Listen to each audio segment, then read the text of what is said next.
Bonjour, je vous présente aujourd'hui la loi normale. Donc, comme suite aux variables aléatoires continues que nous avons vues, nous avons vu principalement la loi uniforme, la loi exponentielle. Nous avons aussi présenté un petit peu la loi gamma, c'est quoi la loi gamma, c'est quoi la loi de Weibull. Puis là, on aimerait bien présenter la loi, une des lois les plus importantes qui est la loi normale. Donc, en fait, la loi normale, ou ce qu'on appelle aussi, c'est la loi gaussienne, est l'une des lois continues les plus utilisées en statistique et en probabilité. En fait, c'est une loi qu'on utilise couramment. Donc, vous allez voir dans la suite, surtout du cours en statistique, c'est une loi qu'on utilise avec beaucoup d'utilisation. En fait, pourquoi? Parce que cette loi nous permet de modéliser un grand nombre de phénomènes en pratique. Donc, cette loi fut établie en fait en 1809 par Carl Friedrich Gauss. Donc, c'est pour ça qu'on l'appelle la loi gaussienne parce que c'est été établi par Gauss. Donc, Gauss qui a vécu entre 1777 et 1855. Puis Gauss, il a établi cette loi comme modèle en fait, des erreurs d'observation en astronomie. Donc, comme vous le savez, Gauss a fait beaucoup d'études en mathématiques et en astronomie, en fait, pour tout ce qui est les mesures de distance entre planètes et autres, entre les astres. Puis là, il savait que lorsqu'on fait des mesures pratiques comme ça, donc on a des erreurs d'observation, on a des erreurs de mesure, donc la loi normale était établie comme modèle d'estimation de ces erreurs-là, ou modèle de représentation de ces erreurs. En fait, on va voir aussi la loi log normale, qui est définie à partir de la loi normale. On va la présenter. On présenterait aussi à la fin la loi binormale, donc la multinormale, comme une application de la loi normale. En fait, c'est quoi la loi normale? La loi normale, c'est une variable aléatoire continue, donc avec une moyenne mu et une variance sigma carré. Donc, la loi normale a deux paramètres et c'est ça ce qui fait sa particularité, c'est que ces deux paramètres sont la moyenne et la variance.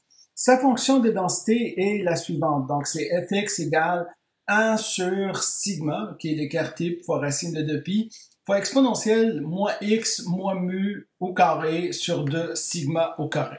En fait, cette loi, si on représente, c'est quoi, si on représente cette fonction de densité, donc on peut voir clairement que cette fonction-là est sous forme d'une cloche. Donc, si on le représente en fait avec le exponentiel moins x moins mu au carré, donc elle est symétrique par rapport à mu. Donc, on a ici mu, puis si on veut représenter f de x, ça va être sous forme de cloche. Donc là, je la représente juste à titre indicatif.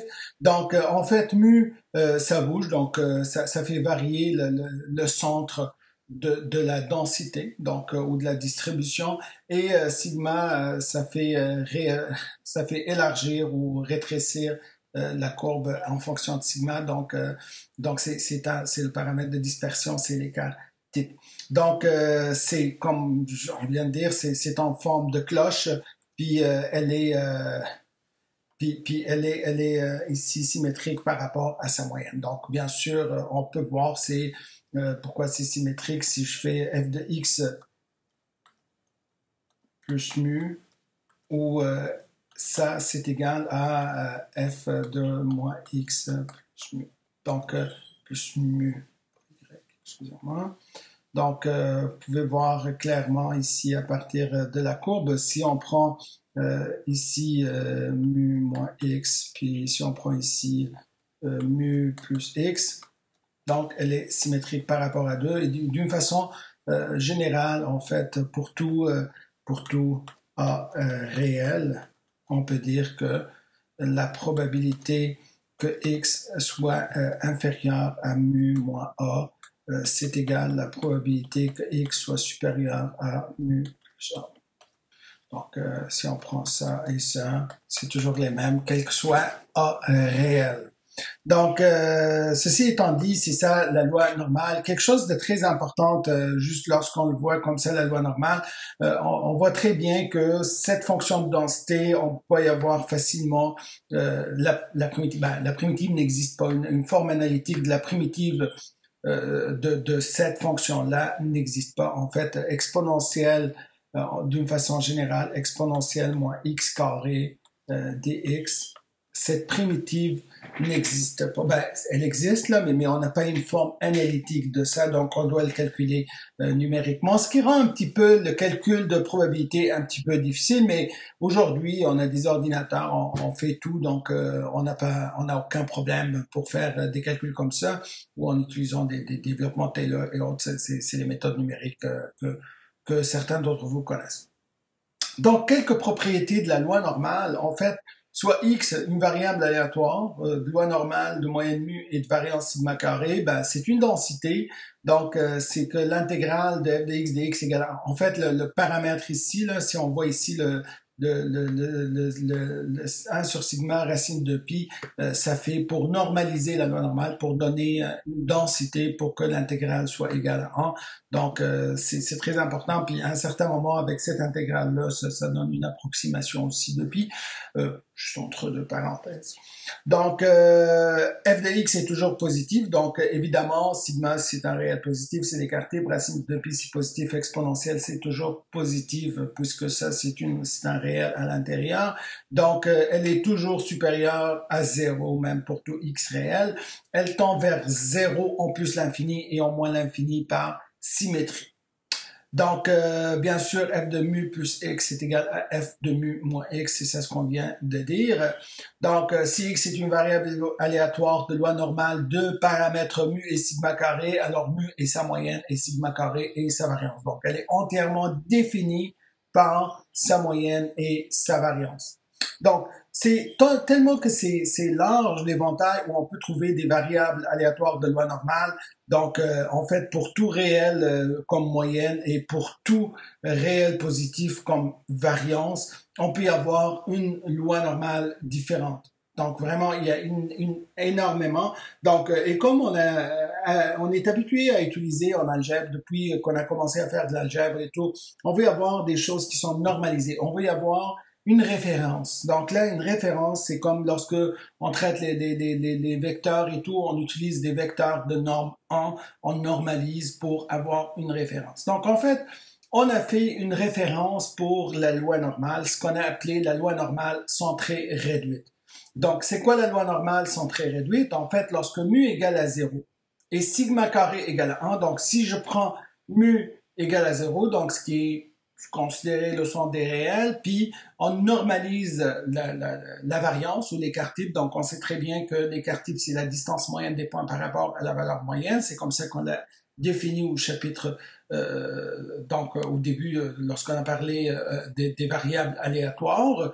Donc, c'est comme la distance. Donc, si on prend une mesure de 1, ça fait comme réduire la variance à 1 et on la centre. Donc, c'est pour ça qu'on l'appelle la loi normale centrée réduite. Et on la note par la lettre Z. Donc, cette variable-là, on lui donne une lettre de l'alphabet particulièrement pour sa particularité parce qu'on l'utilise assez souvent. On la note grand Z. Donc, sa fonction de densité, ben, c'est la même que la loi normale. Sauf que ici, on utilise sigma égale à 1, donc c'est pour ça que ça disparaît ici. Puis mu égale à 0, donc on obtient tout simplement la fonction de densité suivante. Et cette densité aussi, on la note par phi. Elle est toujours définie pour tous les réels, donc ça reste toujours pour tous les réels. Ça résout pas le problème d'intégration parce qu'on a toujours l'exponentielle moins z au carré. Mais sa fonction de répartition, elle est, comme j'ai dit, puisque pour toutes ces particularités, on la note par phi majuscule, phi de z, qui est la probabilité que z inférieur ou égal à petit z. Et ça, on peut y avoir, c'est que c'est l'intégrale de moins l'infini jusqu'à z de 1 sur racine de pi, donc exponentielle montée carré sur 2 dt. Donc là, comme vous voyez, c'est toujours cette intégrale-là, on n'a pas une forme analytique claire pour ça. Donc, on doit y avoir du calcul numérique. Mais une chose très importante dès le début, là, c'est on sait que cette loi-là, elle est symétrique par rapport à 0. Donc, si je prends ici 0, puis je prends ici la fonction phi, donc c'est cette fonction qui est phi de t, et puis j'ai ici t. Donc, on a ici phi de t. Avec cette fonction phi de t, si je prends la probabilité, ben, si je prends ici moins z, puis je prends ici Z. Désolé, mon graphique est pas à bonne échelle, mais soyons d'accord que ça devrait être symétrique. Donc, par symétrie, donc si je prends la probabilité que z inférieur ou égal à moins z, par symétrie, ça devrait être égal à la probabilité que z soit supérieur ou égal à petit z. Et la probabilité que z supérieur ou égal à petit z, c'est 1 moins la probabilité que z inférieur ou égal à z. Ce qui nous donne, c'est que la probabilité que z inférieur ou égal à z, c'est égal à 1 moins la probabilité que z inférieur ou égal à z. Ce qui veut dire que phi de moins z égale 1 moins phi de z. Donc là, c'est un résultat qui est intéressant pour la loi normale centrée réduite. Quelques remarques. La moyenne d'une loi normale centrée réduite, si je prends une z, donc z, ce qu'on appelle toujours z suit une loi normale de moyenne 0 et de variance 1. Son espérance, c'est 0, sa variance, c'est 1. Notez bien qu'ici, on dit les paramètres. Donc, la table de la loi normale en annexe du livre de référence donne les valeurs de phi de z en fonction de z. Donc, on a une table qui donne ça, puis cette table-là, ça donne, je vais vous la montrer, mais ça donne pour les réels entre 0 et 3,99. Donc, ça donne pour ces réels-là. Pour les réels négatif, si j'ai un z qui est négatif, donc j'utilise la relation suivante. Puis pour ce qui est supérieur ou égal à 4, on considère que phi de z égale à 1. Donc en fait, c'est ça ce qui est important, c'est que z, c'est une variable aléatoire qui est donc, la table du livre, comme je viens de dire, la table du livre, ça donne les valeurs de 0 à 3,99. Je présente un exemple de table de la normale directement. Donc, voilà, ça c'est un exemple. Donc, ici, c'est pas exactement comme la table du livre. Donc, ici, j'arrête à 3,99, mais vous pouvez voir dans le livre jusqu'à 3,99. Donc, en fait, comment on dit cette table-là, c'est que z de 0, c'est ça la valeur ici, donc 0,0 et un autre 0. Donc ici, ça donne la deuxième décimale. Ici, c'est la valeur avec la première décimale. Donc cette table est donnée pour une précision à 2 décimales, c'est tout. Donc ça veut dire phi de 0, c'est égal à 1,5. Bien sûr, c'est le somme des deux. Là. Puis ici, je prends par exemple, je veux 2,57. Donc je cherche ici 2,5. Donc 0, 1, 2, 3, 4, 5, 6 et 7. Puis je le trouve ici. Donc ça fait 2,5 puis 7. Donc ça c'est 2,57 par exemple. Donc, vous voyez, cette table-là est très utile. Donc, on peut toujours l'utiliser. On peut aussi utiliser Excel aussi pour faire le calcul ou R ou MATLAB ou n'importe quel autre logiciel qu'on peut utiliser. Donc, je vais consacrer pour la table. On va utiliser la table. C'est très utilisé tout le temps, cette table-là. Ça nous facilite la vie. Pourtant que même Excel ou autre, maintenant, tout le monde a accès à un ordinateur et il peut le faire.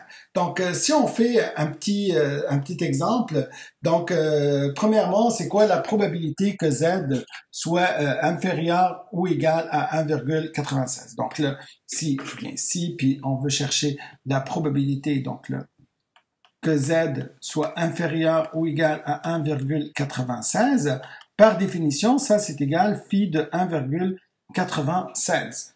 Donc, on doit chercher ici, donc 1,9, on cherche ici 1,9, donc 0, 1, 2, 3, 4, 5 et 6. Donc, c'est ça la valeur qu'on cherche, elle est là. Donc, ça fait 1,96, puis là, on le trouve, c'est égal 0,975 directement.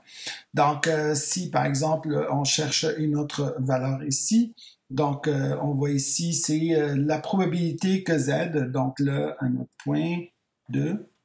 Donc ici, la probabilité que Z soit inférieur ou égal à moins 2,69.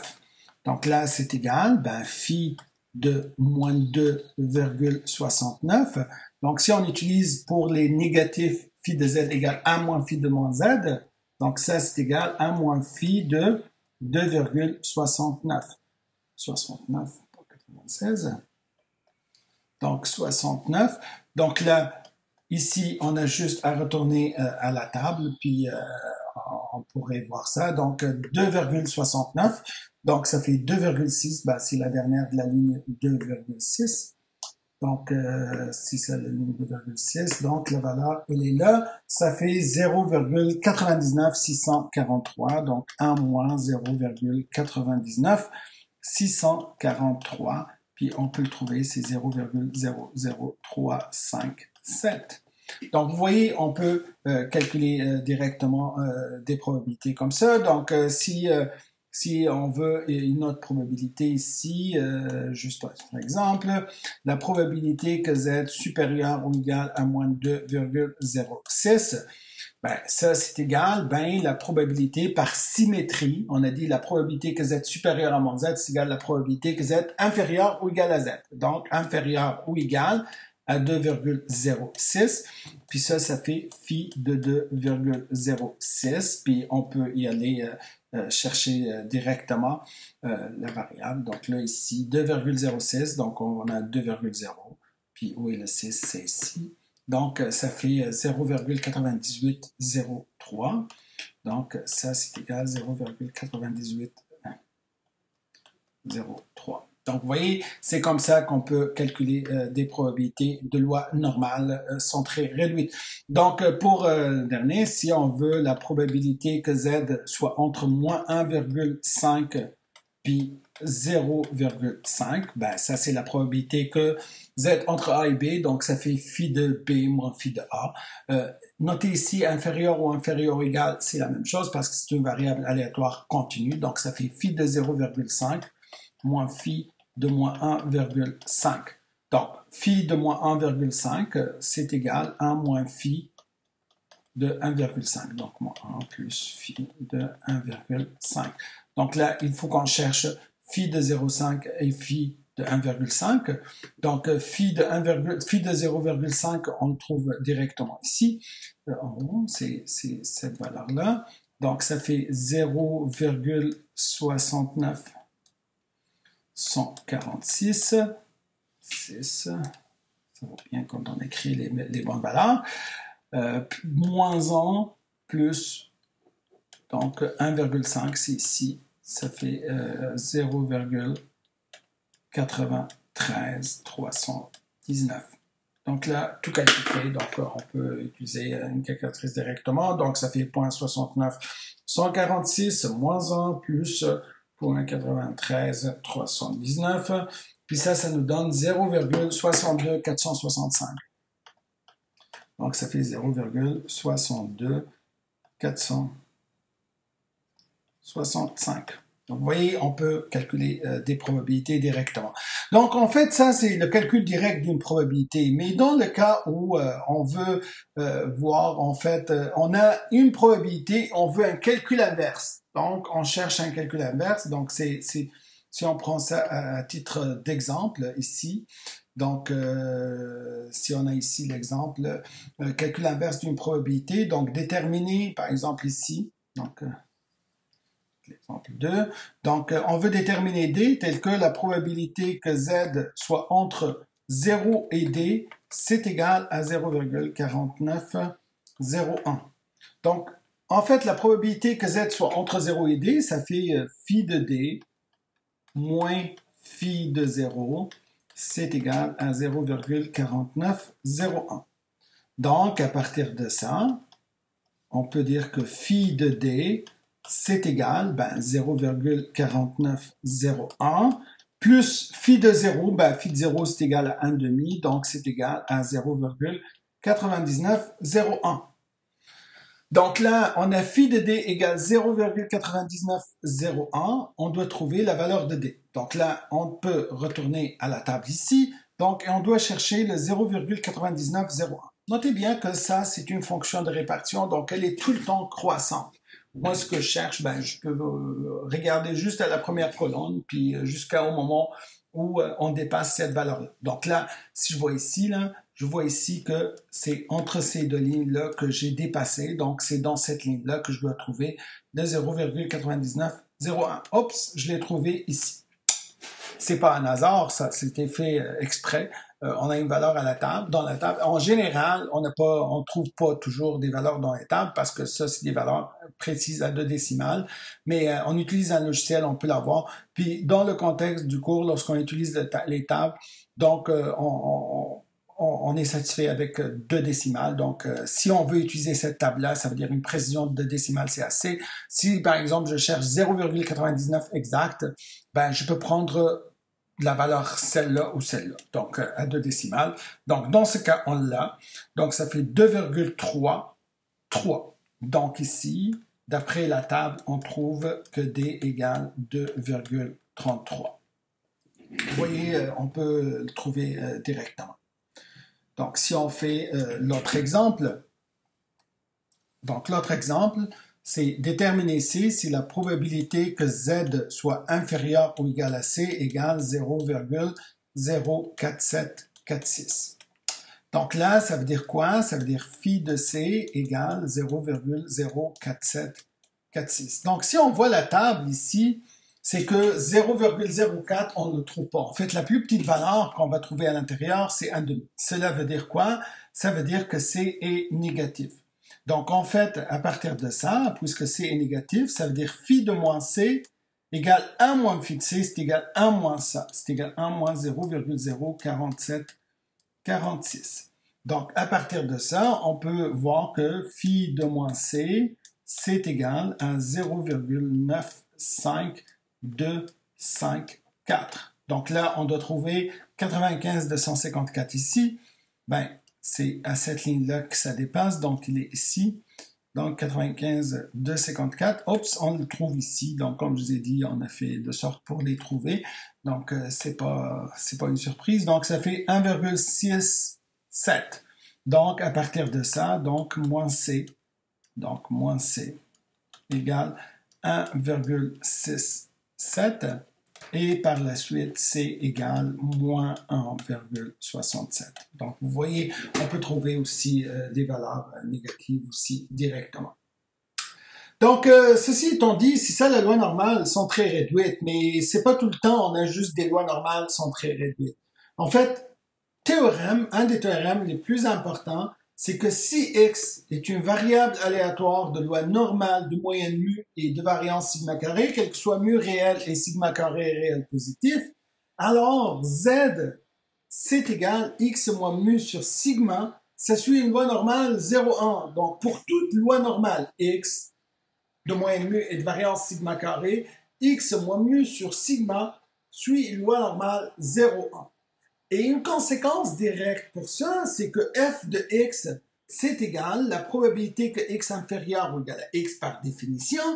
Puis là, si j'utilise une petite transformation, comme on a vu les fonctions des variables aléatoires, donc la probabilité que x moins mu sur sigma soit inférieur ou égal à petit x moins mu sur sigma. Et ça, x moins mu sur sigma, le grand x moins mu sur sigma, c'est une loi normale centrée réduite. Donc, c'est comme ça nous donne directement phi x moins mu sur sigma. Donc, vous voyez, f de x pour toute loi normale de moyenne mu et de variance sigma carré, on peut le trouver, c'est phi de x moins mu sur sigma.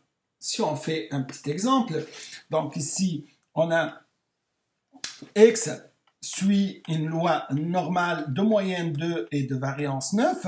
Donc, si on veut calculer la probabilité que x soit supérieur à 4, donc ça, c'est égal à quoi? C'est égal à 1 moins la probabilité que x inférieur ou égal à 4, c'est égal à moins phi. Donc là, c'est fx de 4, donc ça fait phi de 4 moins mu sur sigma, qui est 3. Donc, c'est égal à moins phi de 2 tiers. Donc, si j'utilise à 2 décimales, je vais dire c'est 0,67, juste pour utiliser la table. Donc, ça va donner, donc je peux utiliser la table phi de 0,67. Donc, ici, on peut aller 0,6 et 7, c'est là. Donc, on a ici phi de 0,67, on trouve, c'est égal 0,74, donc 857. Puis là, on peut trouver la probabilité que x supérieur à 4, c'est 0,25 143. 3. Et on peut le trouver directement. Donc, si on prend l'autre exemple, la probabilité que x soit comprise entre 3 et 4, donc ici, la probabilité que x soit entre 3 et 4, donc ça c'est égal, ben, fx de 4 moins fx de 3, puis fx de 4, ça fait phi de 4 moins la moyenne 2 sur l'écart type 3, moins phi de 3 moins la moyenne 2 sur l'écart type 3. Donc, ça fait phi de 2 tiers, donc 0,67, moins phi de 1 tiers, c'est égal à 0,33. Donc, comme je vous ai dit, c'est un peu grossier comme des approximations. En général, on utilise Excel ou autre. C'est la loi normale qui est donnée directement, mais c'est juste ici le but de savoir comment on utilise des tables comme ça. Des fois, c'est beaucoup plus facile de l'utiliser. Donc, phi de 0,67, on le trouve ici, on l'a trouvé tout à l'heure, c'est 0,74 857 moins phi de 0,33, il est ici, donc c'est égal à 0,6293. Donc, on peut faire le calcul directement, donc je peux utiliser une calculatrice directe, donc ici, avec la calculatrice, on peut voir c'est égal à 0,74 857 moins, oups, donc, excusez-moi, 0,74 857 moins 0,6293 et on trouve ces 0,11 927. Donc, vous voyez, on peut trouver le résultat directement. Donc, si par exemple ici, un autre point, là, si on dit la probabilité que x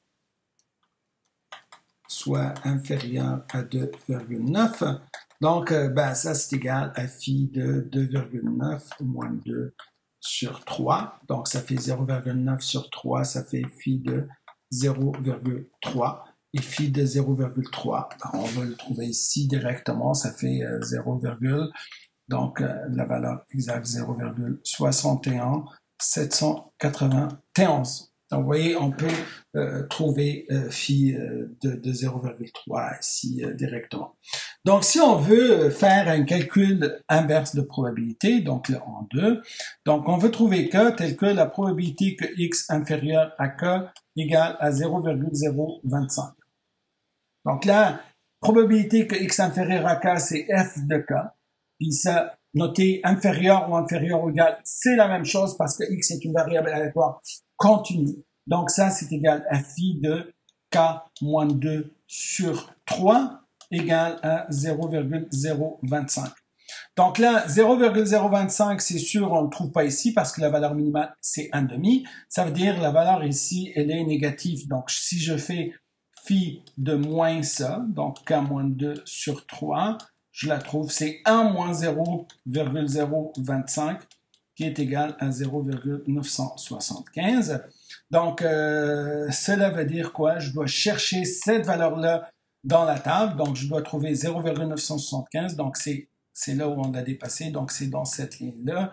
Oups, on le trouve ici, ça fait 1,96. Donc là, moins k moins 2 sur 3, ben, ça fait 2 moins k sur 3 égale à 1,96. Et par la suite, on peut trouver que k égale, ben, ça fait 2 moins 3 fois 1,96.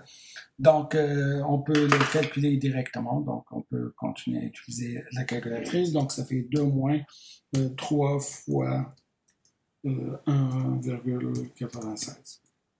Puis on trouve c'est égal moins 3,88.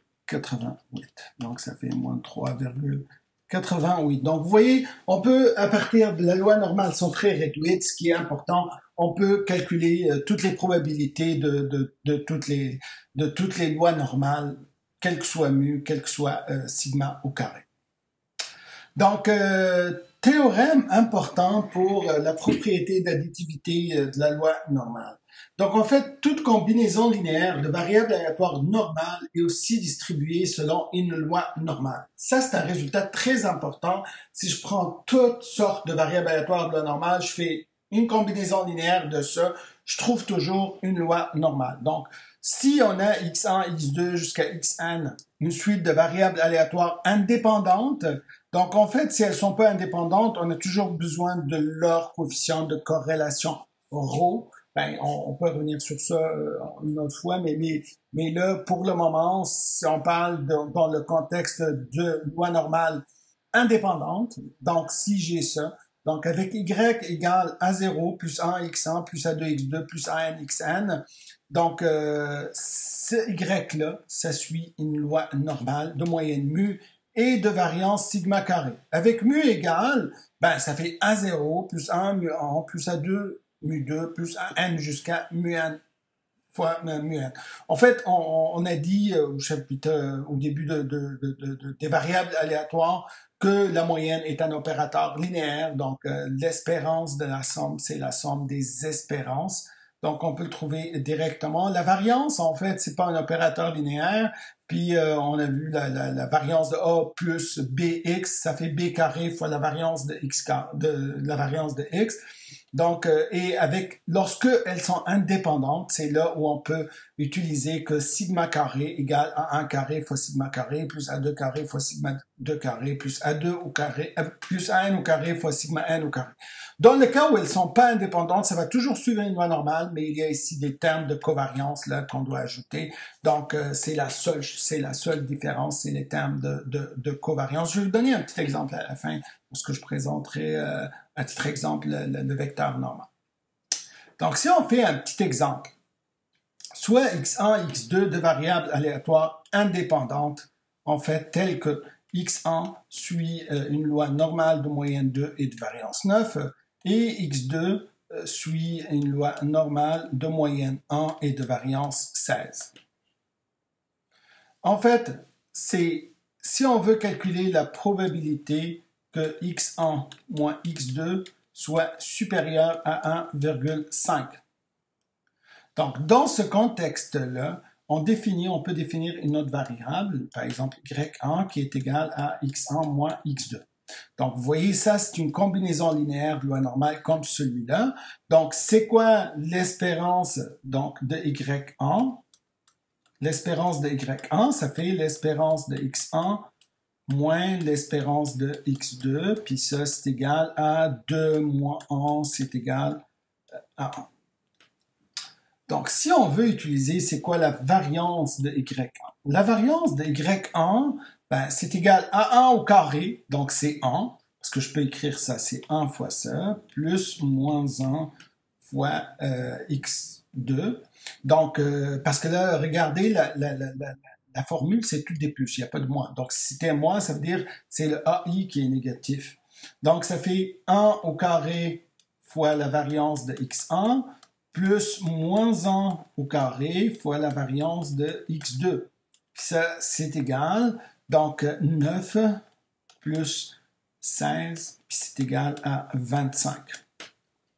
Donc, si on veut calculer cette probabilité, donc la probabilité que y1 soit supérieur à 1,5, donc ici, y1, ça suit une loi normale de moyenne 1 et de variance 25.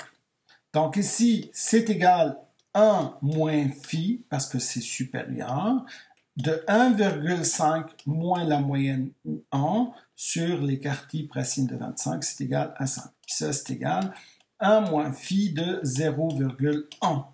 Donc, si on regarde dans la table, phi de 0,1, il est là. Donc, ça fait 1 moins. Donc, 0,53 983, c'est égal à 0,46017. Donc, on peut trouver la probabilité directement. Donc, si on veut la probabilité après que x1 soit supérieur à x2. En général, lorsque je compare deux variables, j'essaie de mettre toutes les variables dans la gauche, toutes les constantes à droite, ça facilite la vie. Donc ça veut dire la probabilité que x1 moins x2 soit supérieur à 0. Puis là, x1 moins x2, c'est y1. C'est ça ce qu'on a défini tout à l'heure. y1, c'est x1 moins x2. Donc on l'a défini ici. Donc, ça, c'est la probabilité que y1 soit supérieur à 0. Or, on a dit y1, ça suit une loi normale. Ben, c'est supérieur, ça fait 1 moins phi. De 0, on a dit sa moyenne, c'est 1. Et son écart type, c'est 5.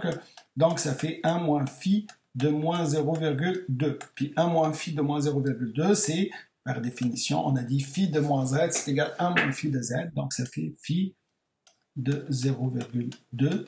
Puis, on peut trouver ça directement ici avec la table.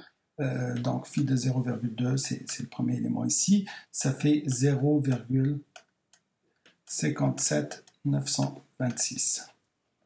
Donc, vous voyez, on peut aussi calculer cette probabilité. Donc, si on voit le troisième, ici, la probabilité que x1 plus x2 soit inférieur à 1. Donc, ici, j'ai une nouvelle variable, donc disons y2, qui est égale à x1 plus x2. Ben, c'est une combinaison linéaire de loi normale, donc ça suit une loi normale. De moyenne, ben, la somme des deux moyennes, ça fait 1 plus 2, ça fait 3. Et de variance, ça fait 9 plus 16, ça fait encore 25. Vous voyez, c'est de la même manière, on peut le trouver directement. Donc, ici, on cherche la probabilité que y2 soit inférieur à 1. Donc, ça, c'est égal à phi de 1 moins 3 sur 5. Donc, ça, c'est égal à phi de moins 0,2. Ben, ça, c'est égal à 1 moins phi de 0,2. Puis, phi de 0,2, on vient de le trouver. Ça fait 0,57926. Donc, on peut calculer ça directement et on trouve 0,42074. Donc, vous voyez, et on peut calculer les probabilités. Donc, le quatrième exemple, si on veut la probabilité que 2x1 plus x2 soit supérieur à 6, donc, si on veut calculer ça, donc on a une nouvelle variable, disons y3, qui est égale à 2x1 plus x2. Donc, ça aussi, ça suit une loi normale. Donc, c'est quoi sa moyenne? Donc, l'espérance de y3, c'est égal à 2 fois l'espérance de x1 qui est 2, plus l'espérance de x2 qui est 1, donc c'est égal à 5. La variance de y3, ben, c'est égal à 2 au carré fois la variance de x1 qui est égal à 9, plus 1 au carré fois la variance de x2 qui est égale à 16. Donc, ça fait 36 plus 16, c'est égal à 52. Donc, si on veut calculer, donc là, ici, la variance est 52. Donc, si on veut calculer la probabilité que y3 soit supérieur à 6, c'est égal à 1 moins phi, donc de 6 moins 5 sur racine carrée de 52. Donc, on peut calculer ça en utilisant la calculatrice. Donc, ici, il y a des calculatrices scientifiques pour faire le calcul. Donc, si j'utilise ici 6 moins 5, donc ça fait 1, le tout ça sur racine carrée de 52. Donc, je trouve c'est égal à 0,02. Donc, ça fait ici 1 moins phi de 0,02. Phi de 0,02. J'espère que c'est le bon. Donc, ici, c'est égal. Donc, je dois chercher phi de 0,02. C'est égal à moins. Donc, phi de 0,02, c'est la valeur qui est ici. Donc, 0,50798. Puis là, on trouve 0,49202. Donc, on peut calculer cette probabilité aussi directement. Donc, vous voyez, c'est que on peut y avoir des combinaisons linéaires, on peut faire tous les calculs en utilisant cette table. On y arrive à un théorème qui fait partie des théorèmes les plus importants, c'est le théorème central limite, ou le théorème limite central, des fois on l'appelle. C'est quoi ce théorème-là? Si on a x1, x2, xn, une suite de n variables aléatoires indépendantes, et telles que, donc on ne connaît pas leur distribution.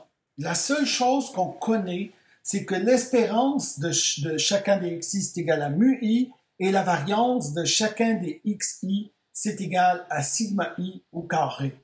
Donc, et ça pour tout i égale 1, 2 jusqu'à n. Alors, la variable aléatoire zn définie par ici, la somme des xi moins la somme des mu i sur la racine carrée de la somme des sigma i carré suit approximativement une loi normale 0,1.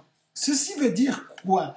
Que la somme des xi de i égale à 1 jusqu'à n, ça suit approximativement une loi normale de moyenne, la somme des mu i de i égale à 1 jusqu'à n, et de variance, la somme des sigma i au carré de i égale à 1 jusqu'à n.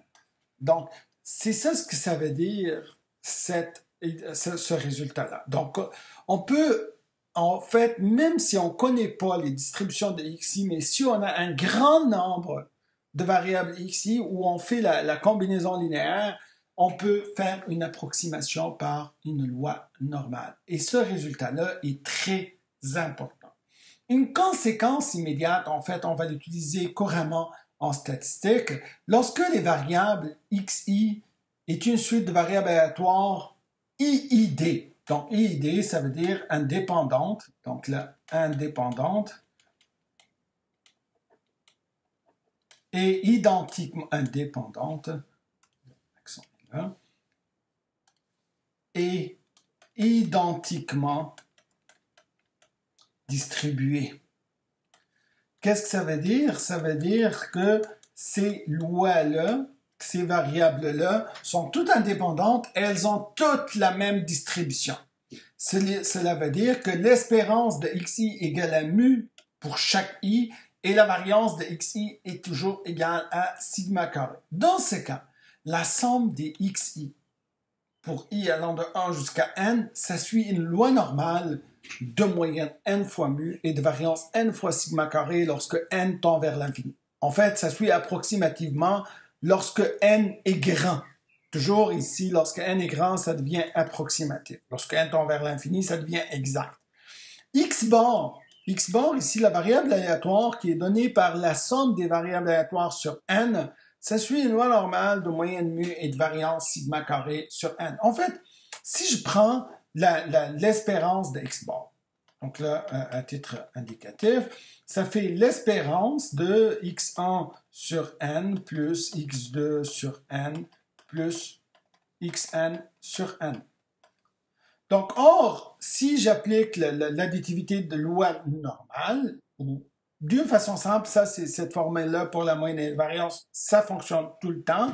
Donc, ça fait l'espérance de x1 sur n plus l'espérance de x2 sur n plus jusqu'à l'espérance de xn sur n. Et ça, l'espérance de x1, c'est égal à mu, c'est égal à mu, c'est égal à mu.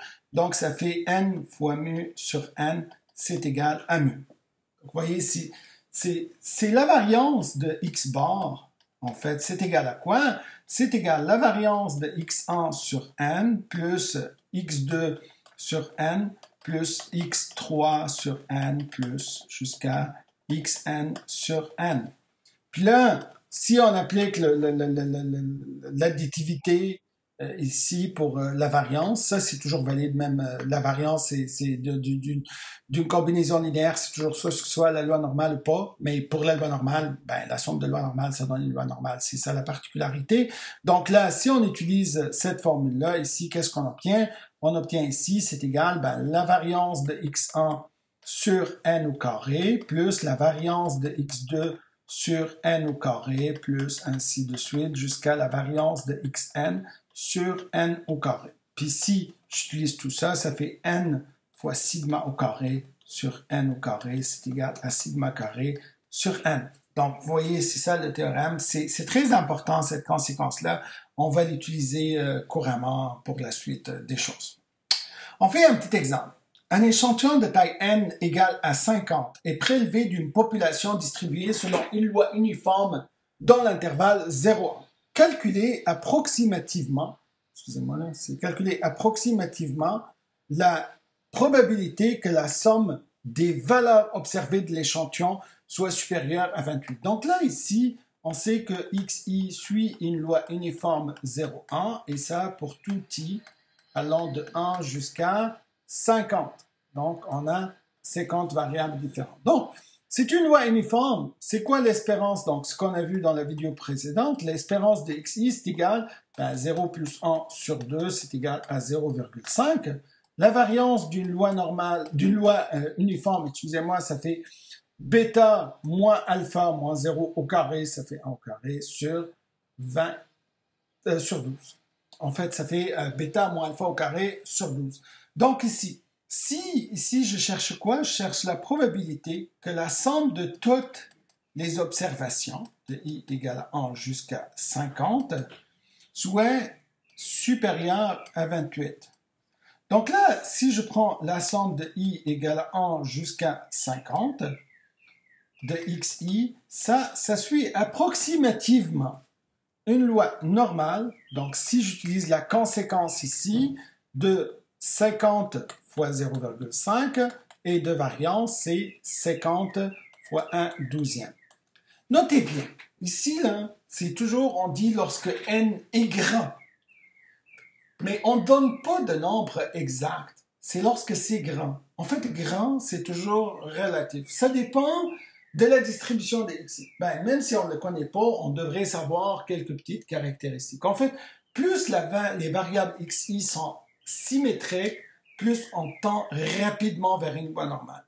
Plus les variables aléatoires sont asymétriques, plus ça prend du temps. Donc, pour une loi uniforme, à partir de 10 à 15, là, n égale à 10 à 15, on tombe vers une loi normale parce que la loi uniforme est complètement symétrique. Mais si on prend par exemple une loi exponentielle, dans ce cas-là, elle est très asymétrique et même à 40, on n'atteint pas la loi normale. Donc, vous voyez, c'est très important d'être prudent ici et d'utiliser la bonne distribution. Là. C'est faire attention, c'est quoi qui est grand, c'est quoi qui est pas grand. Donc, ici, on peut dire, là, ça suit ça, car, donc ici, car, n égale à 50 est grand. Donc, dans ce cas, on cherche la probabilité que la somme des xi soit supérieure à 28. Donc, ça, approximativement, donc c'est environ égal. 1 moins phi, puisque ça suit approximativement une loi normale. Donc, de quoi? De 28 moins 50 fois 1/2, ça fait 25 sur racine carrée de 50 sur 12. Donc, ça fait environ égal à 1 moins phi de, donc 3 fois racine de 50 sur 12. Donc là, ça fait 3 sur racine de 50, sur racine de 12, fois racine de 12, ça fait 1,47 environ. Donc, ça fait 1 moins phi de environ 1,47. Donc, vous voyez ici, on peut utiliser maintenant juste la table, puis on peut trouver la valeur 1,47. Donc, c'est ici 1,4. 1,47, c'est là. Donc, ça fait égal à moins 0,92. Donc, 922. Puis ça, c'est égal environ à 0,07078. Donc, vous voyez, et on peut calculer la probabilité approximative. Si on fait un autre exemple, donc vous voyez, on fait énormément d'exemples, mais ça reste toujours la même chose. Donc ici, on a un procédé qui sert à la production de boulons dont le poids est en moyenne à 11. Donc là, si je dis X, c'est le poids d'un boulon. Là, je dis XI, ici c'est plus simple, du boulon I. Donc si je dis comme ça, puis je peux dire ici du boulon, ben, I, bien sûr, pour I égale 1 jusqu'à 40, parce que j'ai 40 boulons. Après, donc, tout ce que je connais, c'est que l'espérance de XI, c'est égal à 1. Et la variance de XI, ben, on nous donne ici l'écart type 0,1. Donc, la variance, ça fait 0,01. Donc là, on prélève au hasard un échantillon de 40 boulons de la production. Quelle est approximativement la probabilité pour que le poids moyen, donc là, ici, c'est pas la moyenne du poids.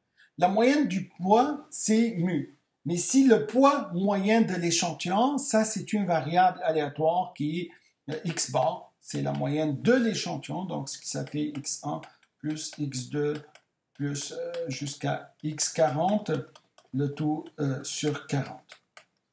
Donc là, on veut la probabilité que ce x bar-là soit inférieur à 0,969.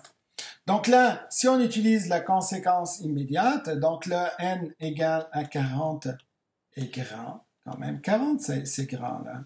C'est en général, à partir de 30, c'est grand, à moins qu'on voit qu'il y a une grande anomalie. Là, les distributions sont très asymétriques. Là, c'est des cas très particuliers, ça devient. Mais à partir de 30, en général, on peut considérer que c'est grand, à moins qu'on a une distribution très asymétrique.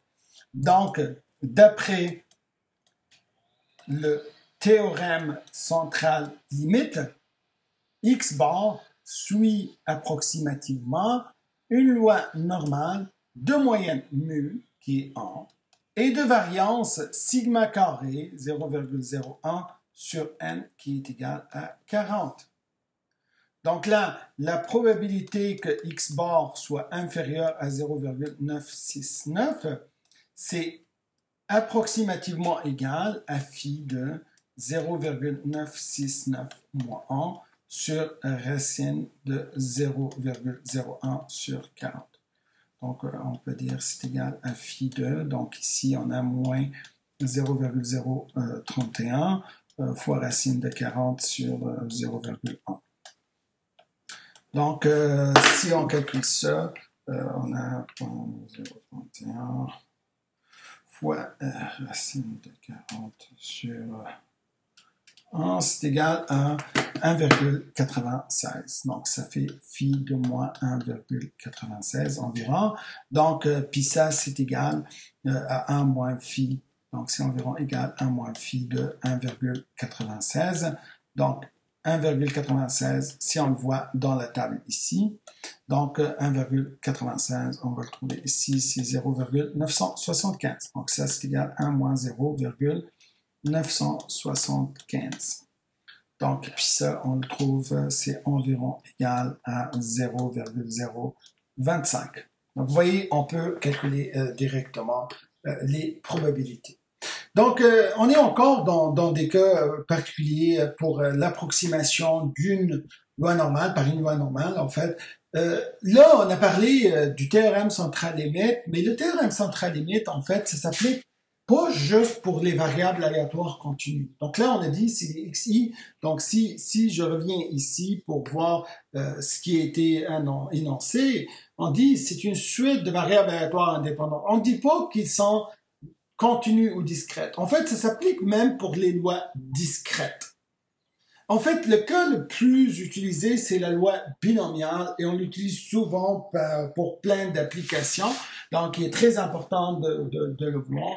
Donc, lorsque x est une variable aléatoire de loi binomiale de paramètres n et p, avec n est grand et p est moyen, en général, on parle, c'est np, c'est supérieur à 5 et n fois 1 moins p sont supérieurs à 5. En fait, Généralement, on parle aussi de n supérieur ou égal à 100, mais ça pourrait être plus petit que ça. Mais le plus important, c'est np supérieur à 5 pour le p inférieur à 1,5 et n fois 1 moins p supérieur à 5 pour p supérieur à 1,5.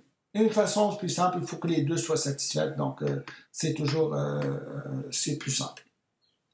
Dans ce cas, la variable aléatoire x est approximativement de loi normale, de moyenne, la moyenne de la binomiale, NP, et de la variance de la loi binomiale, c'est N fois P fois 1 moins P. En fait, pourquoi on utilise ça? Parce que, en fait, la loi binomiale, c'est une somme de Bernoulli. Donc, lorsque ça devient n égale à 100 ou n égale à n est grand, ben, c'est une somme de grand nombre de variables aléatoires. Donc, en fait, il est très important de voir aussi que la loi binomiale est une variable aléatoire qui est discrète. Donc là, il faut faire vraiment attention. Donc là, c'est notre variable est discrète, même si on l'approxime par une variable aléatoire de type continu, ça reste toujours une variable aléatoire discrète. Donc là, puis il faut vraiment faire attention. Donc là, dans ce contexte-là, je vais faire un petit schéma là, très simple. Là. Supposons on a une binomiale, donc les valeurs possibles sont 0, 1, 2, je vais dire ici I, J, un autre J, puis là jusqu'à N. Donc ici je fais I moins 1, I plus 1, ici il y a beaucoup d'éléments, ici il y a beaucoup d'éléments jusqu'à J moins 1, J plus 1, puis ici aussi il y a beaucoup d'éléments. Donc c'est juste pour à titre illustratif. Donc là, dans un contexte comme ça, si je veux faire une approximation, je dis la valeur 0, donc là je vais utiliser rouge, c'est tout ce qui est inférieur à 1,5. La valeur 1, c'est tout ce qui est entre 1,5 et 1,05. Et ainsi de suite, je peux diviser donc tout l'espace comme ça. Donc ça, c'est comme j'utilise l'espace continu pour représenter un espace discret. Puis là, évidemment, j'ai juste n plus 1 intervalles, incluant le premier ici et le dernier ici, puis les n-1 qui sont à l'intérieur. Donc, c'est comme ça qu'on fait l'approximation. Et là, il faut vraiment faire attention lorsque c'est inférieur ou égal. Donc là, par exemple, si je vois dans ce contexte-là, donc la probabilité, donc là je vais utiliser I et J là, au lieu de A et B, juste pour mon illustration. Donc je vais utiliser une autre couleur. Donc ici la probabilité, j'ai ici I. Excusez-moi, je sais pas pourquoi. Ici. Donc si j'utilise ici I égale. Donc, si j'utilise inférieur ou égal à x, inférieur ou égal à j, donc dans ce contexte-là, c'est toutes des inférieurs ou égales. Donc, j'ai toujours phi. Donc, il y a toujours j. Il y a toujours un plus ou moins n demi à utiliser. Et c'est ce qu'on appelle, donc là, c'est juste, si je commence la remarque, c'est le plus ou moins n demi, c'est la correction pour la continuité. Donc, améliore l'approximation du variable aléatoire discrète in continu. Donc, il y a un plus ou moins n demi, mais il y a toujours moins np, puis sur racine de n fois p fois 1 moins p, puis moins phi de i. Donc, il y a toujours le moins np, mais il y a plus ou moins n demi ici. On va voir c'est quoi qu'on prend, 1 moins p. Donc là, si je prends le j ici inférieur ou égal, donc le j c'est inclus ici. Donc, si je prends le j moins 1,5, c'est comme je vais prendre à partir de là et je ne vais pas l'inclure. Donc, si je veux l'inclure, il faut utiliser à partir de là parce que je dois l'inclure. Donc, ça fait le j plus 1,5. Puis là, le i, c'est inférieur ou égal à x. Donc, le i, il est inclus. Donc, c'est pour ça que je dois commencer à le pour inclure le i. Donc là, ça fait ici moins 1,5. Donc, d'une autre façon, si je change ça, si, par exemple, ici, je cherche la probabilité, ici, i inférieur strictement, et j inférieur ou égal, ça va faire quoi? Ça fait le phi, donc j'ai le j plus ou moins 1,5. Ben, c'est inférieur ou égal, il est inclus, donc plus 1,5, donc vous le voyez ici, c'est il faut prendre ça pour inclure le J. Donc, ça fait J plus 1 demi moins NP sur racine de NP 1 moins P, moins phi de I. Donc, le I ici, c'est strict au I. Donc, c'est pas inclus le I. Donc, ici, le I, c'est pas inclus. Donc, je dois pas commencer là. Je dois commencer là. Parce que si je commence ici, je vais l'inclure le I. Puis là, le I n'est pas inclus. Donc, ça fait ici I plus 1 demi. Donc, vous voyez ici, il faut faire très attention chaque fois et voir avec l'égalité en fait, parce que c'est toujours inférieur ou égal, si c'est strict ou inférieur ou égal, il faut toujours voir comment manipuler le plus ou moins 1 demi, mais on peut le trouver toujours d'une façon. Il n'y a pas tant des cas, il y a 2 cas, là, il y a 4 cas au total, là, vous pouvez les voir évidemment. Donc, si on fait un petit exemple, donc si on fait un petit exemple, donc ici on dit x suit une loi binomiale de paramètres n égale à 100 et de variance de probabilité p égale 0,4. Donc là c'est inférieur à 1 demi. Si je fais 100 fois 0,4, ben je le trouve c'est égal à 40. C'est supérieur à 5. Donc je peux dire que x suit approximativement une loi normale de moyenne n fois p, c'est égal à 40, et de variance n fois p fois 1 moins p, ça fait 40 fois 0,6, ça fait 24. Donc, là, si je veux calculer la probabilité que x égale à 35, ben, c'est sans perte de généralité, je peux dire c'est supérieur ou égal à 35 et inférieur ou égal à 35, c'est ça ce qui est égal à 35. Mais je peux dire c'est entre 35 moins 1,5 et 35 plus 1,5 comme on vient d'expliquer. Puis je peux dire c'est phi de 35 plus 1,5 moins la moyenne 40 sur racine de 24, moins phi, donc de 35 moins 1,5, donc ça fait 34,5, moins 40 sur racine de 24. Donc là, si on calcule ça, donc ça fait 0,5 sur racine de 24, on obtient, c'est égal à 0,1 environ. Donc ça, c'est égal à phi de 0,1 moins phi de, ben ici, excusez-moi, c'est pas 0,5, excusez-moi, ça fait 4,5 ici, donc moins 4,5 sur racine de 24, c'est égal à 0,92 ici, moins 0,92. Okay, je vais effacer tout ça. Si je pense que j'ai effacé quelque chose. Ici, c'est moins 0,92, moins phi ici, donc ça fait moins 5,5 sur racine de 24, et on obtient 1,12, donc moins phi de moins 1,12. Donc là, on peut faire le calcul immédiat. Ça fait 1 moins phi de 0,92. Ici, moins 1 moins phi, donc ça fait plus phi de 1,12. Donc, ça fait phi de 1,12. On peut le voir ici. 1,12, c'est ici. Cette valeur-là.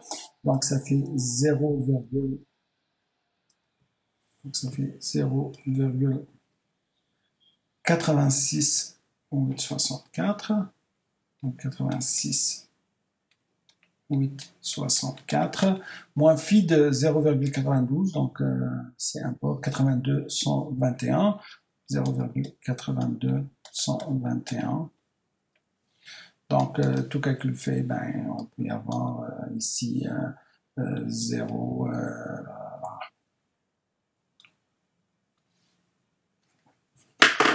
ben, excusez-moi, point 86 864,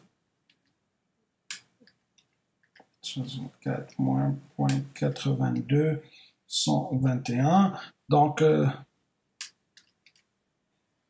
86 864 moins 82 121, excusez-moi, ça fait 0,04743. 43. Donc, vous voyez, on peut trouver directement la valeur de la probabilité que x égale à 35.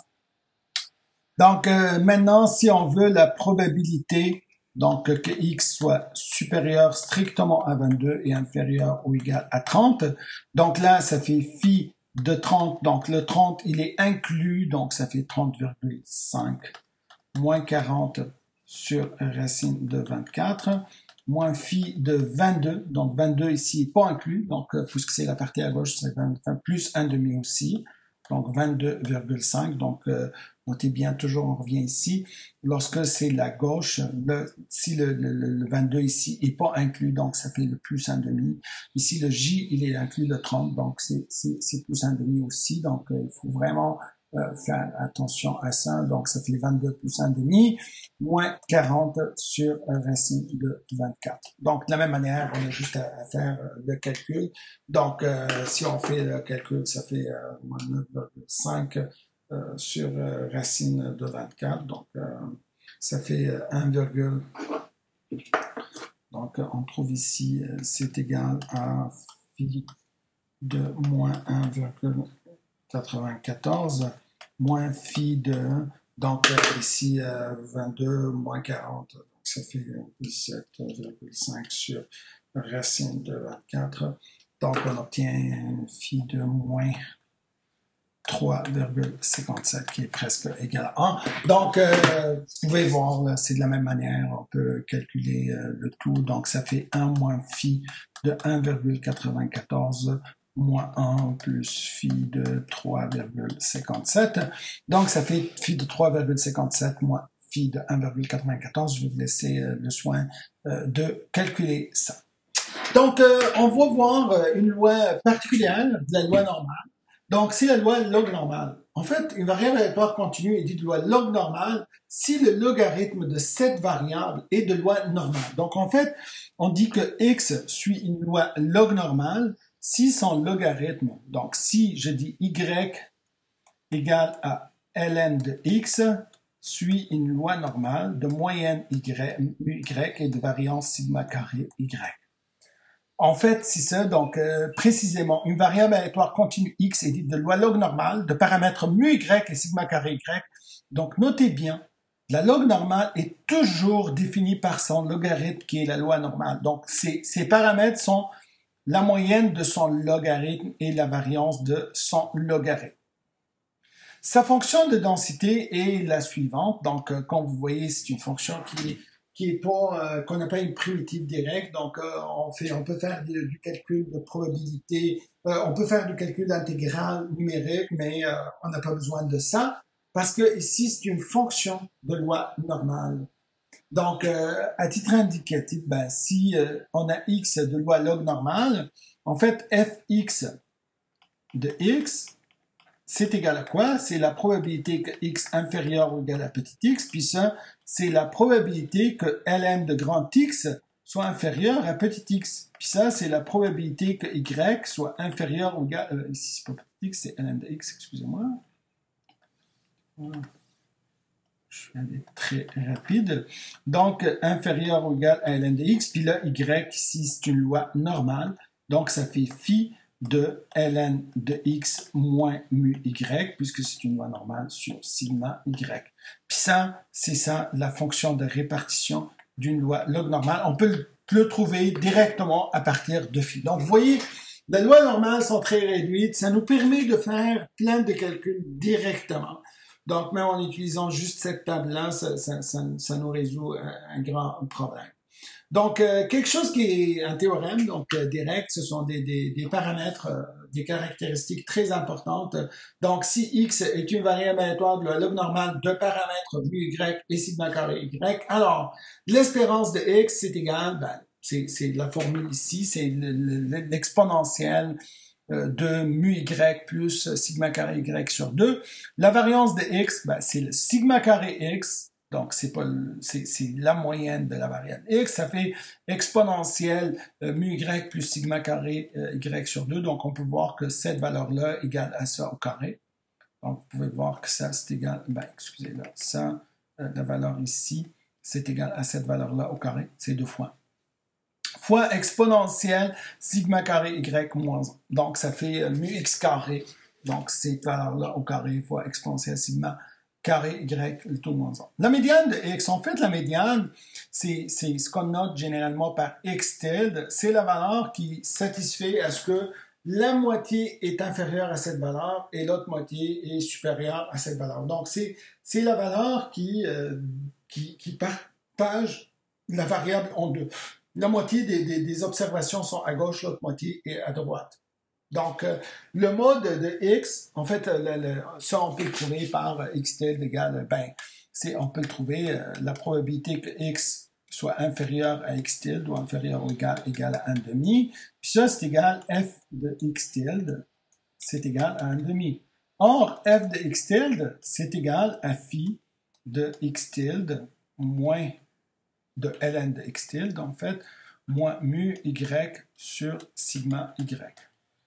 Ça, c'est égal à 1 demi, ça veut dire quoi? Ça veut dire, phi de quelque chose égale à 1 demi, ça veut dire ce quelque chose-là égale à 0.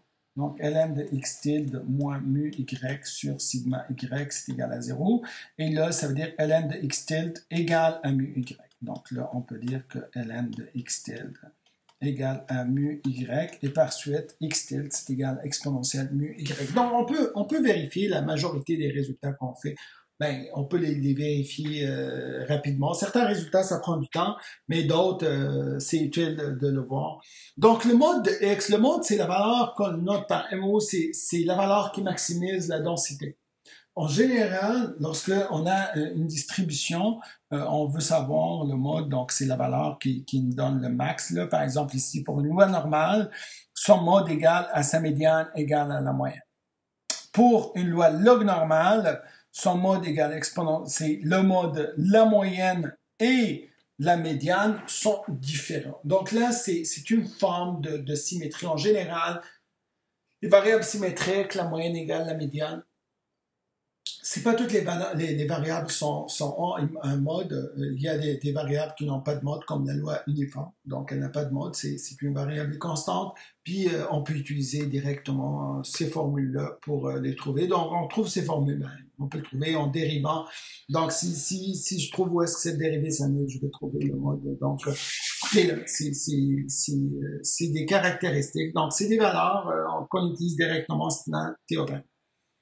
Quelques propriétés de la loi log normale. En fait, si j'ai deux variables, si x est une variable aléatoire log normale, deux paramètres mu y et sigma carré y, et j'ai b réel positif et a est un réel, alors si je prends w égale b fois x exposant a, on dit que ça suit une loi log normale. En fait, si je fais le log de w, j'obtiens c'est ln de b plus a fois ln de x. Puis ça, c'est une combinaison linéaire de loi normale. En fait, vous voyez, c'est que le logarithme, ça transforme le produit en addition. Donc, le produit avec des constantes en exposant d'une loi log normale, ça représente une combinaison linéaire d'une loi log normale. Ce qui veut dire ici, si je prends le dième avec w, donc là, vous voyez, ça c'est une loi normale, puis là, ça c'est une constante, ça c'est une constante. Donc, si je prends un autre w qui est x1 fois x2, puis si on prend ln de w, ça donne ln de x1 plus ln de x2. Or, si x1 et x2 sont des variables aléatoires de loi log normale, donc ln de x1 c'est une loi normale, ln de x2 c'est une loi normale, puis on applique directement ce qu'on a vu pour la combinaison linéaire de loi normale. Si on continue avec ça, si on a x1, x2, xn, des variables aléatoires indépendantes de loi log normale, de paramètres mu, yi et sigma carré, yi, donc là, j'ai plusieurs, puis si j'ai w égale, donc là, regardez ici, puis si je dis que w égale à b fois x1, c'est facile, là. Donc, ça fait x1 exposant à 1 fois x2 exposant à 2 fois x3 exposant à 3 fois xn exposant à n. Donc ça, si les xi sont toutes log normal avec b est un réel positif, donc ln de w, ça donne ln de b plus a1 fois ln de x1 plus a2 fois ln de x2 plus ainsi de suite an fois ln de xn. Donc, vous voyez, et ça devient une combinaison linéaire de loi normale au théorème qu'on a vu tantôt, et on peut trouver le résultat ici comme paramètre. Et d'une façon plus particulière, si on parle de la moyenne géométrique, la moyenne géométrique, ça fait quoi? Ça fait la racine carrée, la racine nème en fait, la racine nème de xi. Donc, de x1 fois x2 fois xn. En fait, ce qui revient aussi à x1 fois x2 fois xn, le tout exposant 1 sur n. Donc, si ça, la moyenne géométrique, si je prends le logarithme de w, ça fait 1 sur n, ici, fois, donc là, c'est fois quoi? Fois ln de x1, plus ln de x2, plus ln de xn. Et ça devient, c'est comme la moyenne des ln de x. Donc, vous voyez, ça devient la moyenne des ln de x. Donc, le logarithme de la moyenne géométrique, c'est la moyenne arithmétique qu'on connaît, la somme des xi sur n. Puis, on utilise le même théorème qu'on a vu souvent, puis ça va donner la moyenne c'est mu y et la variance c'est sigma carré y sur n. Donc, vous comprenez, c'est que la log normale, ça revient, son logarithme est une loi normale. Donc, c'est comme une fonction d'une variable aléatoire, comme on a vu les fonctions de variables aléatoires, ça s'applique directement, puis on peut voir ça direct. Donc, on fait un petit exemple de la loi log normale. Donc là, si on suppose que sur un certain tronçon d'autoroute, la distance x en mètres entre deux véhicules est une variable aléatoire de loi log normale. Donc ici, c'est de dire ln de x, il n'y a pas x suit une log normale, on utilise toujours ln de x suit une loi normale, de moyenne 0,5 et de variance 0,64. Donc là, si on veut, au début, la première, quelle est la probabilité que x, les deux voitures à une distance supérieure à 3 mètres, soit supérieure à 3. Puis là, c'est égal à 1 moins phi de ln de 3 moins 0,5 sur racine de 0,64, c'est 0,8. Donc, on a ici tout le calcul, je l'ai écrit ici, là, c'est un titre indicatif. Donc, maintenant, si on veut calculer la moyenne de x, la variance de x, donc là, l'espérance de x, on peut utiliser directement les formules. Donc, on a l'espérance de x. Donc, ça accroche des fois. Donc, l'espérance de x, on peut voir toutes les formules qui sont toujours là, donc on les utilise directement. C'est égal exponentielle, donc mu y, c'est égal 0,5, plus sigma carré y, c'est égal à 0,64, donc sur 2, ça fait 0,32, puis ça, c'est égal exponentielle. Voilà, c'est la tablette accroche, je ne sais pas pourquoi. Donc, de 0,82. Donc, si on veut déterminer la variance de x, ça fait exponentielle, ça au carré, ça fait exponentielle 1,64 fois exponentielle sigma carré y, 0,64, le tout moins 1. Donc, et on peut trouver la variable. Donc, si on cherche sigma x, c'est égal à la racine carrée. C'est passé. Donc, sigma x, c'est égal ici la racine carrée de la variance de x.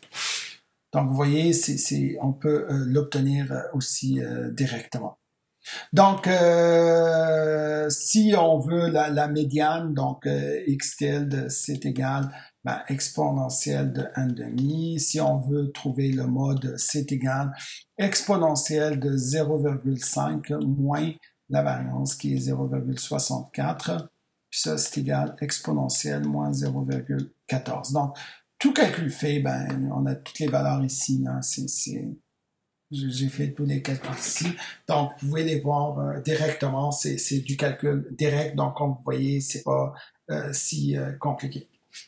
Si on fait un petit exemple, dans une région de la loi normale directement, donc on ne parle pas de la loi normale ici, dans une région du globe, des études ont montré que la température en degrés Celsius, en fait, à l'heure du midi, au cours du mois de janvier, est distribuée selon une loi normale de moyenne moins 5 degrés et d'écart type 5 degrés. Donc, si je dis ici X, c'est la température en degrés, la température en degrés. Donc, à l'heure du midi, blablabla, durant le mois de janvier. Donc là, on sait que X suit une loi normale de moyenne moins 5 et de variance 25. C'est ça ce qu'on nous dit. Donc ici, quelle est la probabilité que lors d'une journée du mois de janvier à l'heure du midi, la température appartienne à moins 10, 2? Donc, c'est quoi la probabilité que c'est entre moins 10 et 2? Puis là, ça fait phi de 2 moins 5 sur racine de 25 moins phi de moins 10 moins 5 sur racine de 25. Donc là, on obtient, ça fait phi de 1,4 moins phi de moins 1. Donc, ça fait, tout calculé, ça fait phi de 1,4 plus moins 1 plus phi de 1. Voilà. Vous voyez, on peut calculer ça, donc on peut utiliser la table, on peut le trouver directement. Question 2. Lors d'une journée du mois de janvier, quelle température minimale doit-on enregistrer à l'heure du midi pour que cette journée soit parmi les 5% journées les plus chaudes du mois? Donc là, elle est 5% les plus chaudes, donc la probabilité que X soit supérieur à petit x, c'est égal à 0,05. Oups.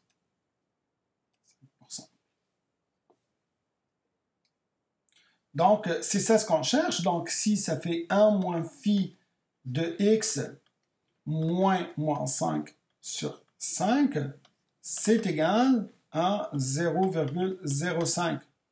Donc, phi de x plus 5 sur 5, c'est égal, à moins 0,05, c'est égal à 0,95.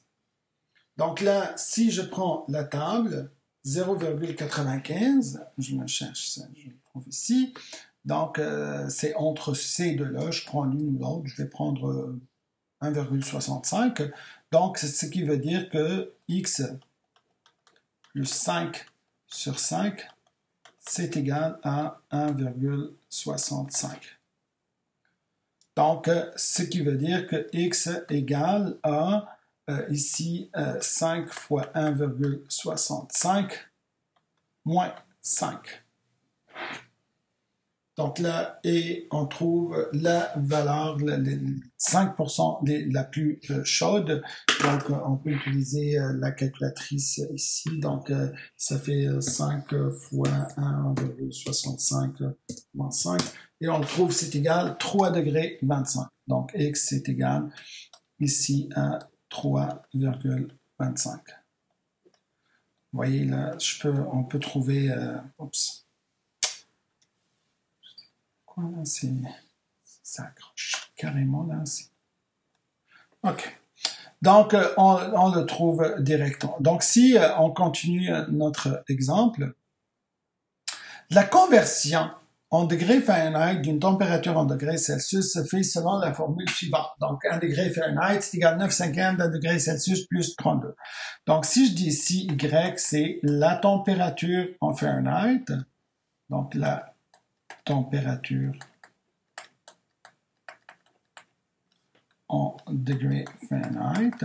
Donc, je peux dire que Y, c'est égal à 9/5 X plus 32. Donc, c'est quoi l'espérance de Y? C'est égal à 9/5 l'espérance de X, qui est moins 5, plus 32. Puis ça, c'est égal, moins 9 plus 32, c'est égal à 23. Si on veut calculer c'est quoi la variance de y, c'est égal 9 cinquièmes au carré fois 25. Donc, et on le trouve, ça, c'est égal à 81. Donc, est-ce que c'est une loi normale? Oui, c'est une combinaison linéaire. Donc, y est une combinaison linéaire d'une loi normale. Donc, je peux dire y suit donc toujours une loi normale de moyenne 23 et de variance 81. Donc, quelle est la probabilité que durant les 31 jours du mois de janvier, il y ait au moins 10 jours au cours desquels on enregistre à l'heure du midi une température supérieure à 23? Donc, c'est quoi la probabilité que y soit supérieur à 23? Donc ici, c'est un 23, c'est pas un 25, je ne sais même pas pourquoi j'ai écrit 25. Donc, ça, c'est supérieur à la moyenne, c'est égal à 1,5. Donc là, on a une nouvelle variable ici, qu'on peut noter, je ne sais pas, là, n. Je vais éviter n pour la loi normale. Mais je peux le dire, c'est un t. Donc ici, qu'est-ce qu'on cherche? Le nombre de jours parmi les 31. Donc t, c'est le nombre de jours où on observe, excusez-moi, des températures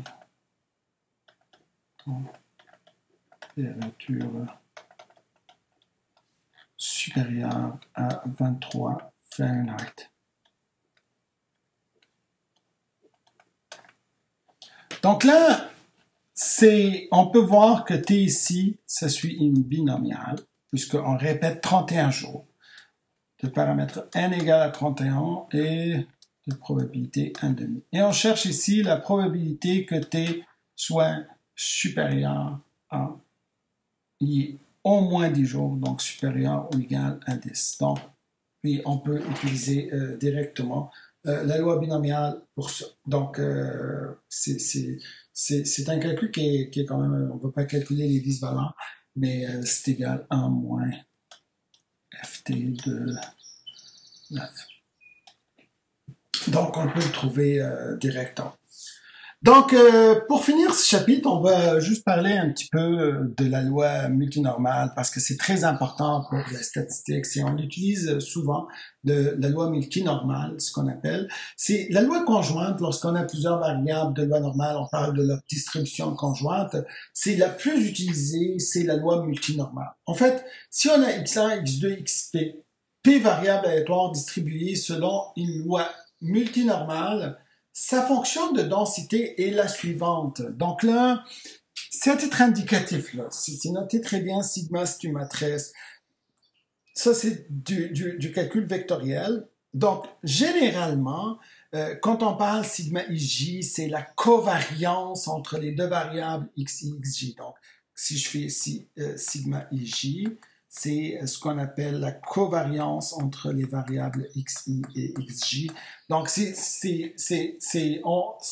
matrice-là, on l'appelle la matrice des covariances. Donc, la matrice des covariances, ça nous donne comment ça covarie toutes les valeurs ensemble. Donc, c'est, comme j'ai dit, là, c'est une matrice très, très utilisée. Généralement, avec cette matrice-là, on peut trouver, cette matrice est généralement inversible, c'est pour ça qu'on parle de cette matrice inverse. Cette matrice est, en fait, elle est définie positive. C'est une matrice symétrique généralement. En général, c'est une matrice symétrique et elle est définie positive. Donc, si vous vous rappelez un petit peu des notions d'algèbre linéaire, des propriétés des matrices définies positives. Donc, ce produit-là, ça donne toujours des valeurs positives. Donc, c'est comme une somme de carrés, cette valeur-là. Et ça, c'est une définition. En fait, c'est des caractéristiques des matrices définies positives. Donc, vous voyez, ça, c'est le déterminant de cette matrice. Donc, bref, ce qui est intéressant, Si ces variables aléatoires sont indépendantes, cette matrice-là va être juste une matrice diagonale. Les covariances vont être toutes nulles. Donc, on va y avoir juste une matrice diagonale, puis on peut trouver directement que ça, c'est le produit de fx. C'est une matrice diagonale. On peut faire la preuve de ça. C'est pas très difficile, mais on n'a pas le temps de le faire généralement. Mais si vous voulez, me ferait plaisir de vous le montrer. Donc, la loi multinormale est définie avec ces deux paramètres qui sont le vecteur des moyennes et la matrice des covariances. En fait, des propriétés très importantes de la multinormale, c'est que les distributions conditionnelles sont toutes normales ou multinormales. Les distributions marginales sont toutes des lois normales. Toutes sont de variables aléatoires multinormales. Si je prends n'importe quel différents éléments de cette variable-là, puis je fais leur somme, j'obtiens aussi une loi normale. Si je prends n'importe quel sous-ensemble de ces variables-là, j'obtiens aussi un vecteur multinormal. Donc, c'est tellement intéressant et tellement utilisable. Le cas le plus simple qu'on utilise aisément, c'est le cas où P égale à 2, c'est le cas binormal, ou ce qu'on appelle aussi, c'est le vecteur bivarié. Donc, on l'appelle aussi, c'est le vecteur bivarié. Donc, c'est un varié. Donc, c'est un vecteur très utilisé. Sa fonction de densité est la suivante. Donc, écoutez, c'est un vecteur bivarié, ce qui est certain. Il est défini par les deux variables aléatoires de loi normale, ainsi que ρ, qui est le coefficient de corrélation entre les deux variables. Donc, ρ, c'est le coefficient de corrélation qui est toujours entre -1 et 1.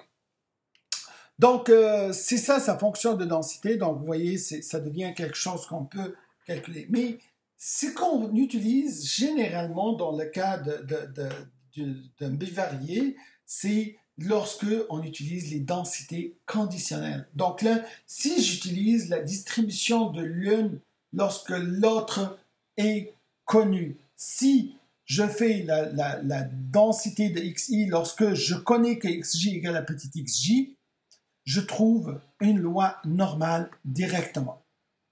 Donc, et ça, c'est la formule. Donc là, si je fais un petit exemple juste pour voir, pour illustrer ça. Soit x1 et x2, là, deux variables aléatoires telles que x1 suit une loi normale de moyenne 10 et de variance 9. Donc là, ici, on a x1 suit une loi normale de moyenne 10 et de variance 9. On a x2 suit aussi une loi normale de moyenne 32 et de variance 4. Puis on donne aussi que le coefficient de corrélation ρ c'est égal à moins 0,8. Si on veut calculer la probabilité que x2 soit supérieur à 34, étant donné que x1 est égal à 8. Donc si je mesure la variable 1, je trouve 8, je veux savoir c'est quoi la probabilité que la variable 2 soit supérieure à 34. Donc là, c'est un cas où je dois définir c'est quoi la distribution de x2, sachant que x1 égale à 8. Puis ça suit une loi normale, avec une moyenne, mu et une variance sigma carré, avec mu égale, donc c'est là on peut utiliser directement la formule, c'est égal mu2, donc mu2 on a dit c'est égal à 32, plus ρ qui est moins 0,8, fois sigma 2 qui est égal à racine de 4, sur sigma 1 qui est égal à racine de 9, fois la valeur xj qui est 8, moins mu-j, donc qui est à mu2 qui est égal à 10.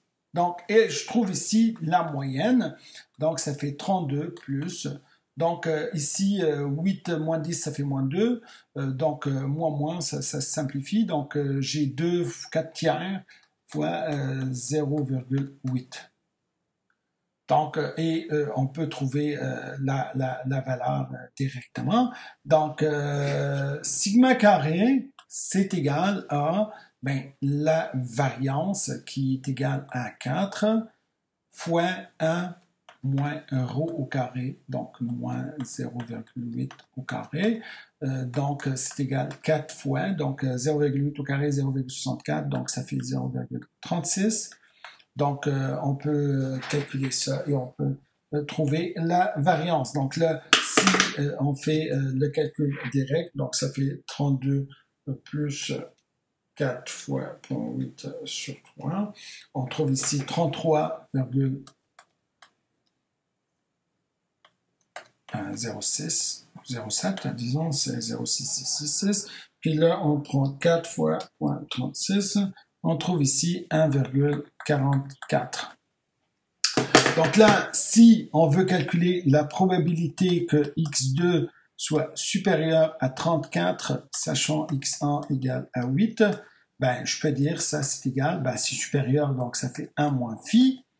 Donc de 34 moins 33,07 sur racine de 1,44, c'est égal à 1,2.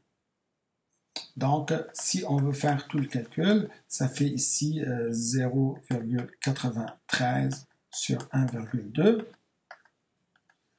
Donc, 1 moins, donc 0,93 sur 1,2, on trouve c'est 0,77. Donc, phi de 0,77 ou 78, c'est 775. Donc, puis là, on peut utiliser la loi normale directement, qu'on va trouver 0,77 ici. Donc, ça fait ici, comme vous voyez, c'est 1 moins 0,